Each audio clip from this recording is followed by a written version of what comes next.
Also serves as a reminder that while our peak fire season is usually over by now, this year it's still going strong. Good evening and thanks for joining us. I'm Dan Maries. And I'm Mary Coleman. Experts say because of different weather patterns, as we just saw, fires can still flare up at any time. 13 News reporter Alex Valdez spoke with Arizona's Forestry and Fire Management and shares what those on the front lines are seeing this year compared to others. Dan, Mary, in normal years, fire activity in the state usually pops up around mid to late May. But with this past winter's above average rainfall and snow, crews didn't start responding to uncontrolled wildfires until June. Fire officials say this has helped this year's wildfire season overall.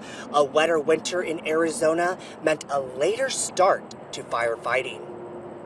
We were actually delayed by about a month because of all of that moisture. However, Tiffany Davila with AZ Forestry and Fire Management says dry conditions and high temperatures did not help. We did see a lot of fire activity in southern Arizona as predicted and as expected because of the fine fuel type in that area, the grass and the brush. So far this year, crews have battled over 1,400 wildfires throughout the state, totaling 143,000 acres. That's an increase compared to this time back in 2022, where 1,200 wildfires were reported in Arizona, burning 120,000 acres in the state. While we had more fires per se than last year, there were just a lot of smaller fires. We had a heavy initial attack presence down in southern Arizona, so we were able to quickly pick up a lot of the fires without allowing them to get very large. But even then, Davila says the past two wildfire seasons have been below average.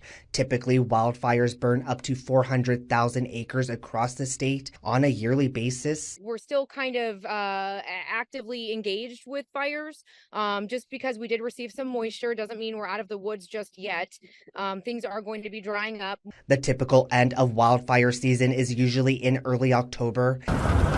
However, Davila says the state needs to see a more substantial amount of rainfall with an increase of humidity levels to bring an official end to the wildfire season this year. Northern Arizona is cooling down and they are getting those afternoon storms, but it's really that southern portion of the state, the central region across the Sonoran Desert, where we're still seeing that fire activity and could see the potential for more fire activity in the next coming weeks.